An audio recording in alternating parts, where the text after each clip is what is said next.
Good morning! So karon pagmata na ko, tuwan na akong bana ni Judy na. So ningon siya nga ilawig sa nako ang kanding namo. So karon maglawig ta og kanding bani ko ninyo.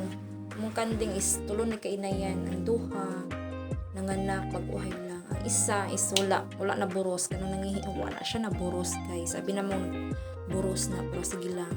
Murang ibaligya char.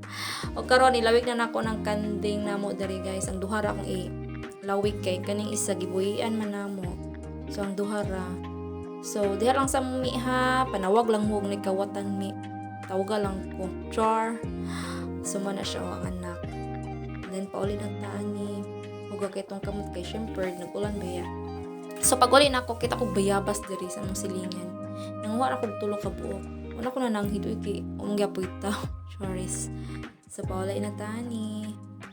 Then pag uli na ako guys, nagdali-dali na lang po ko panilihig mintras tulog pa ning isa.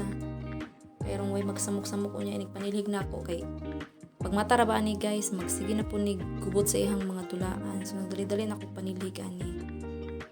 So pag panilig na ako na nakita diri sa mong lalam sa lamisa.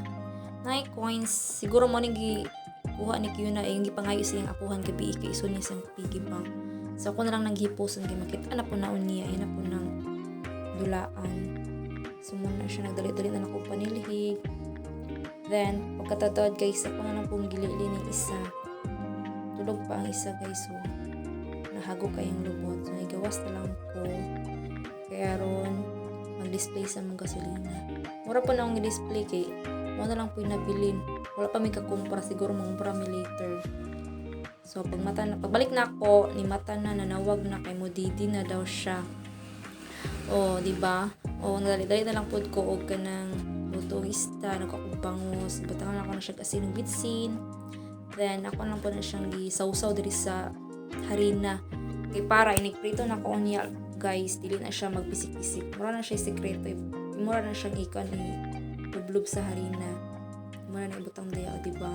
Wala gid siya ka talsik-talsik yung mantika. Harina rin sekreto, guys, para dili magpisik-pisik. Ninyohang ka ng pinirito. Sa dihang. Shock na lang ko guys, nanay nang namahog diri ka ng manok, ginuo ko mong bugas pagay kuha pero baning mahalang kilo ginuo ko Lord. Pero sige na lang kay mura po ng tibok ko na yung mga manok ko. So hapit na maluto ang mga isda. Aron makapamahaw namin ni Kiyo na kay nireklamo nang gigutom na daw siya.